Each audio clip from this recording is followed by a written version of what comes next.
Bismillahirrahmanirrahim. Assalamualaikum warahmatullahi wabarakatuh.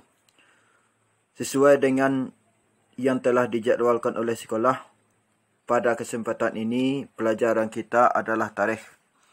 Materi kita menyambung apa yang telah kita pelajari pada pertemuan sebelumnya. Qala Allah Ta'ala fi suratil Baqarati al-Madaniyati. Yang kedua, telah memfirmankan Allah Ta'ala pada surat Al-Baqarah yang Madaniyah akan. Artinya, surat yang kedua yang memerintahkan orang mukmin untuk memerangi orang-orang musyrik pada waktu itu adalah surat Al-Baqarah, merupakan surat Madaniyah. Bunyi ayatnya, وَقَاتِلُوا فِي سَبِيلِ اللَّهِ الَّذِينَ يُقَاتِلُونَكُمْ وَلَا تَعْتَدُوا إِنَّ اللَّهَ لَا يُحِبُّ الْمُعْتَدِينَ. Dan perangilah oleh kamu di jalan Allah akan orang-orang yang memerangi mereka orang akan kamu, dan janganlah kamu melampaui batas. Sesungguhnya Allah tidak menyukai akan orang-orang yang melampaui batas. Artinya, yang diperintahkan oleh Allah dalam surat ini untuk berperang adalah orang-orang Muslim pada waktu itu, di mana mereka disakiti, disiksa dan lain sebagainya, untuk memerangi orang-orang musyrik yang menyakiti dan menyiksa mereka itu di jalan Allah. Kenapa mereka harus diperangi? Sebab mereka orang-orang musyrik ini yang duluan memerangi orang-orang Muslim dengan cara menyakiti, menyiksa hingga memerangi orang-orang Muslim. Namun dalam perang ini ada aturannya. Aturannya salah satunya adalah tidak boleh melampaui batas. Misalnya, anak-anak tidak boleh dibunuh, orang tua tidak boleh dibunuh, kemudian perempuan tidak boleh dibunuh. Kalau lawan itu sudah mati, janganlah sampai mengoyak-ngoyak tubuhnya, sebagaimana yang terjadi dalam peristiwa Perang Uhud, di mana Hindun mengoyak tubuh paman Nabi yang bernama Hamzah hingga dia memakan jantungnya, kemudian memuntahkannya kembali. Sebab hal itu tidak disukai oleh Allah Subhanahu wa taala. Wa qatuluhum haitsu thaqiftumuhum wa akhrijuhum min haitsu akhrajukum wal fitnatu asyaddu minal qasli.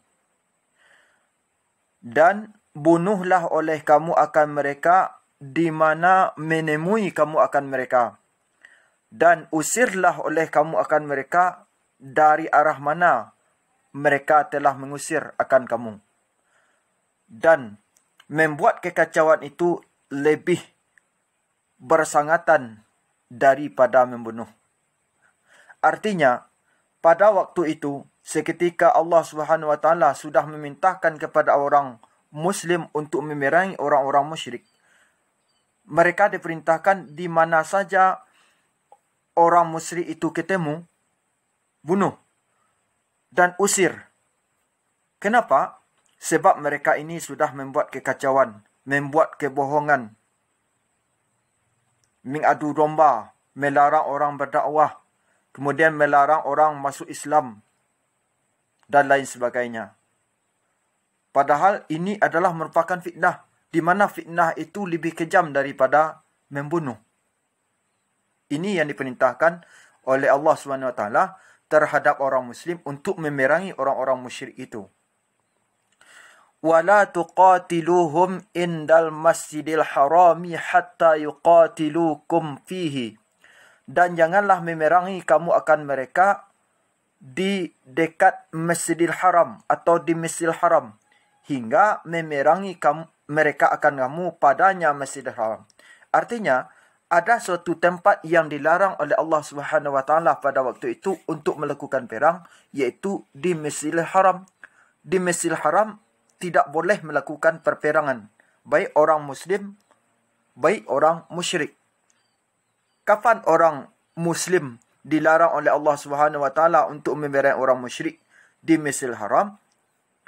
Ketika orang musyrik ini tidak memerangi orang Muslim, ketika mereka orang musyrik ini memerangi orang Muslim di Mekah, maka orang Muslim pun diizinkan oleh Allah SWT untuk memerangi mereka, orang musyrik ini di Mekah. Kita lanjutkan ke halaman berikutnya. فَإِنْ قَاتَلُوكُمْ فَقَتُلُوهُمْ كَذَلِكَ جَزَاءُ الْكَافِرِينَ. Maka jika memerangi mereka akan kamu, maka bunuhlah oleh kamu akan mereka. Seperti demikian balasan bagi orang-orang kafir. Artinya, ketika orang-orang musyrik memerangi orang-orang Muslim di Mekah, padahal Allah Subhanahu Wa Taala telah melarang mereka untuk melakukan perperangan, maka orang-orang Muslim pun diperintahkan oleh Allah Subhanahu Wa Taala untuk tetap memerangi mereka, walaupun tempatnya di Masjidil Haram. Itu diizinkan oleh Allah Subhanahu Wa Taala. Fa in intahau fa innallaha ghafurur rahimun. Maka jika berhenti mereka orang musyrik, maka sesungguhnya Allah Maha Pengampun lagi Maha Penyayang. Artinya, di saat orang musyrik ini sudah berhenti untuk memerangi orang Muslim di Mekah, maka orang Muslim pun harus berhenti. Tidak boleh lagi untuk memerangi mereka. Berarti mungkin saja Allah SWT memaafkan kesalahan mereka sebab mereka melakukan larangan berperang di Masjidil Haram. Wa qatiluhum hatta la takuna fitnah wa yakuna ad-dinu lillah. Dan perangilah oleh kamu akan mereka orang musyrik itu hingga tidak ada lagi fitnah atau kekacauan, dan adalah agama itu milik Allah.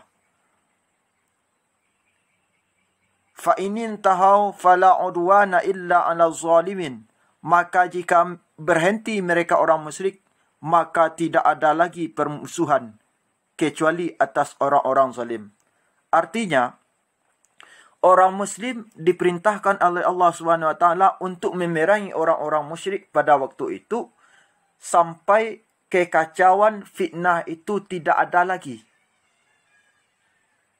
Dan agama Islam yang berisikan di antaranya perang dan aturannya harus dijalankan karena Allah Subhanahu Wa Taala telah memerintahkan hal itu.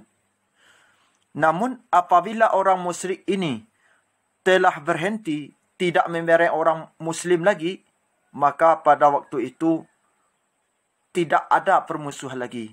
Artinya tidak boleh memerangi orang musyrik pada waktu itu lagi terhadap orang Muslim.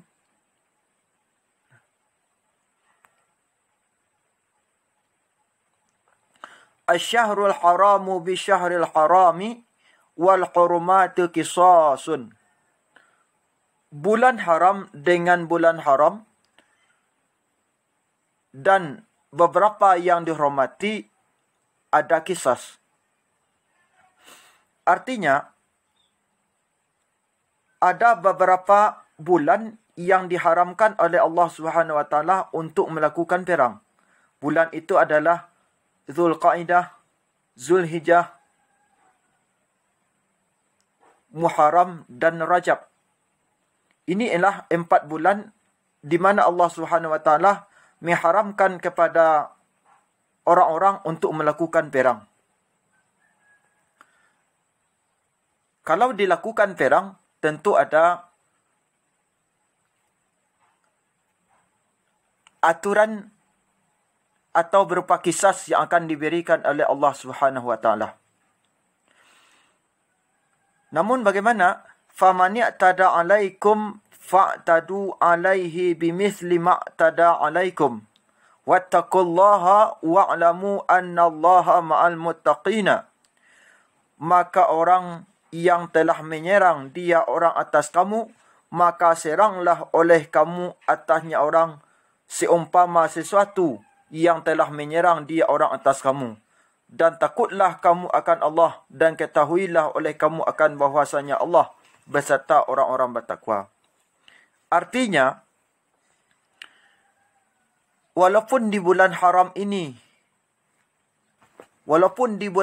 itu Allah SWT melarang orang Muslim khususnya untuk melakukan perang, namun di saat mereka pada waktu itu diserang, diperangi oleh musuh mereka, yaitu orang musyrik, maka boleh membalasnya sebatas serangan mereka.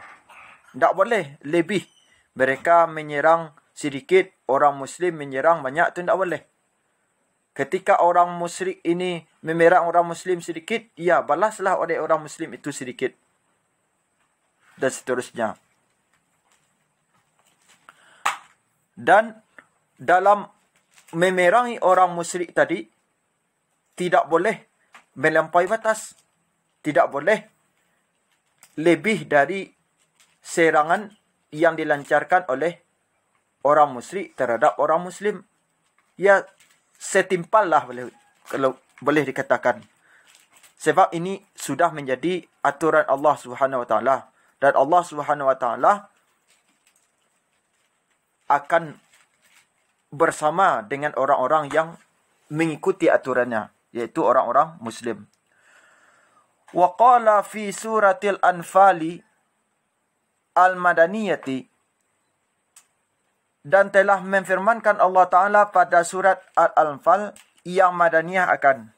Artinya, surat yang ketiga yang menjelaskan kepada kita, di mana Allah SWT memberikan izin kepada orang Muslim untuk memerangi orang musyrik, adalah surat Al-Anfal, merupakan surat Madaniyah. وَقَاتِلُهُمْ حَتَّى لَا تَكُونَ فِتْنَةٌ وَيَكُونَ الدِّينُ كُلُّهُ لِلَّهِ فَإِنِ انْتَهَوْا فَإِنَّ اللَّهَ بِمَا يَعْمَلُونَ بَصِيرٌ. Dan perangilah oleh kamu akan mereka orang musyrik hingga tidak diperoleh kekacauan atau fitnah. Dan adalah agama keseluruhannya agama milik Allah. Maka jika mereka berhenti, maka sesungguhnya Allah SWT dengan apa yang mereka kerjakan, yaitu orang-orang musyrik, Maha melihat. Artinya, di dalam ayat ini senada dengan apa yang diungkapkan oleh Allah SWT pada ayat sebelumnya, di mana orang-orang Muslim diperintahkan oleh Allah SWT untuk memerangi orang-orang musyrik kerana mereka ini sudah membuat kekacauan. Kekacauan ini harus habis, harus terhapus pada waktu itu. Dan ajaran Allah SWT, agama Allah SWT yang meliputi ajaran-ajarannya harus dilaksanakan. Sebab itu keseluruhannya adalah milik Allah SWT. Namun apabila orang musyrik ini sudah berhenti untuk memerangi orang-orang Muslim, maka orang Muslim pun harus berhenti untuk memerang mereka.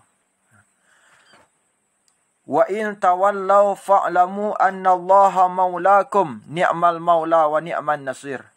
Dan jika berpaling mereka orang musyrik, maka ketahuilah oleh kamu akan bahwasanya Allah adalah penolong kamu, adalah pemimpin kamu, sebaik-baik pemimpin dan sebaik-baik penolong. Artinya, mereka, dan jika orang-orang musyrik ini berpaling, tidak mau lagi untuk memerangi orang Muslim, maka orang Muslim tidak dibolehkan lagi untuk memerangi mereka. Yakinlah, orang Muslim ini adalah pemimpin adalah dipimpin oleh Allah SWT dan ditolong oleh Allah SWT. Allah lah yang bagus kepemimpinannya. Allah lah yang bagus pertolongannya. Kita lanjutkan.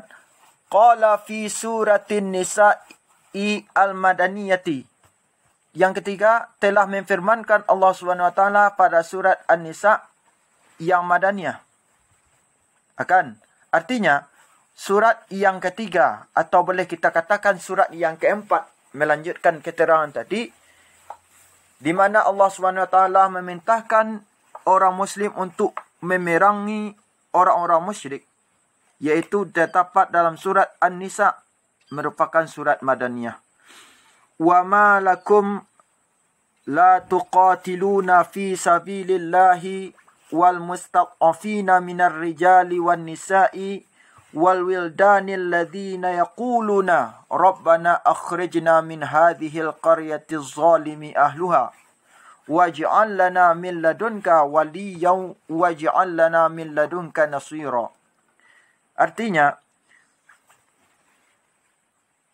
dan mengapa kamu, wahai orang-orang Muslim, tidak mau memerangi di jalan Allah, tidak mau berperang di jalan Allah, dan tidak mau membela akan orang-orang yang lemah, berupa laki-laki, wanita dan anak-anak.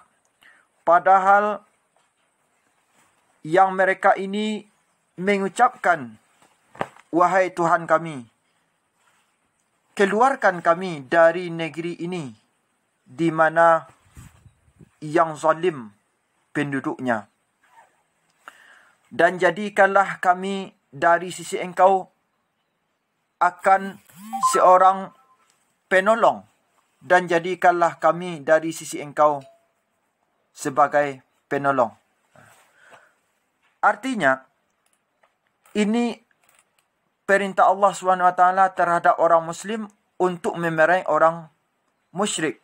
Artinya, dilarang bagi orang Muslim untuk enggan melakukan perang di jalan Allah SWT. Di saat mereka diperangi, maka orang Muslim pun harus memerang mereka. Belalah agama Allah. Belalah orang-orang yang tertindas. Misalnya orang tadi, laki-laki ini tidak kuat untuk melakukan perang.